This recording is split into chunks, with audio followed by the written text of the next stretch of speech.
Just relax. We will. When we finally got to take off our shoes and put our belongings into bins, panic overtook me. The moment I stepped out of the body scanner, I grabbed my stuff and started running, not even bothering to put my sandals back on my feet. Ethan kept his usual pace. To him, we may as well have been strolling the beach already. Eventually, I turned my head, trying to make sure he wasn't as far away as he felt, and I ended up crashing into someone else. A very tall someone else. I was immediately torn between apologizing for not looking where I was going or running to the gate at speeds faster than ever before reached by humankind. I chose to attempt both at the same time. "I am so sorry. Incredibly sorry," I said.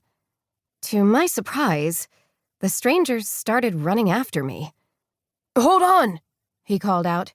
"You dropped your bracelet?" I froze.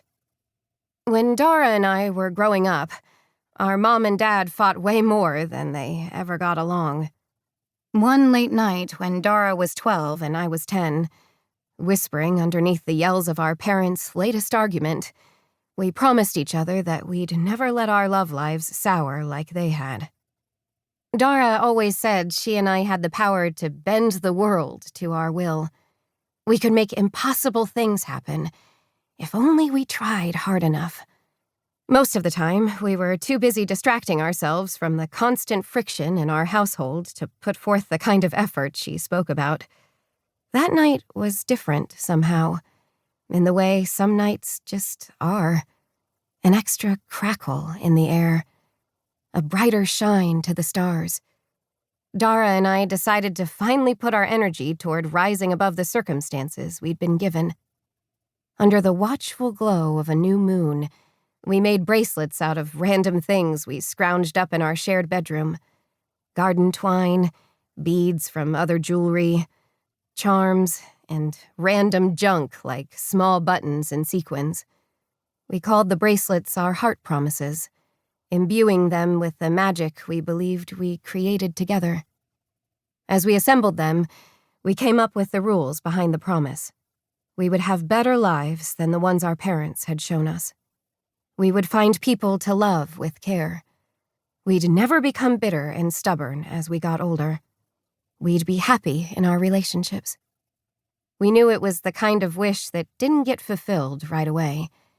It was something that needed to grow with us. Dara decided we had to guard each other's bracelets until we were adults. Then, whenever one of us made our promise come true, we would get our original bracelet back, as a reminder to continue living out the wish we'd made real. Through the years, we took the job of looking after each other's bracelets very seriously. What started as a late-night childhood whim had become a very deep representation of not only our dreams, but our bond. We considered ourselves the protectors of each other's contentment. We would never let the other person settle for less than they deserved. Dara gifted mine to me on my wedding day.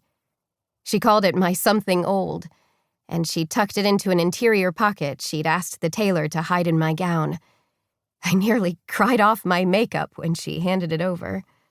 It always felt like she knew me better than I knew myself, and it meant everything to know she approved of my marriage to Ethan. She wasn't jealous that I was younger and I'd gotten married ahead of her. She was happy for me. She believed in the love I was making legally binding. The next day, I tied my bracelet onto my wrist for the first time ever. It looked childlike against the form-fitting white dress I'd selected for my post-wedding luncheon, especially since I'd pulled my long brown hair into a sleek bun. But I didn't care. I was proud of myself for fulfilling my heart promise. Every time I looked at my arm, I saw proof that my marriage was going to be better than my parents' had been. The man in the airport extended his hand out to pass the bracelet back to me. He was in a highlighter green tank that showed off his muscular physique, and he had shoulder-length blonde hair pulled off his face by a pair of sunglasses resting on his head. He looked to me like he surfed, or played beach volleyball, something sandy. As a rule,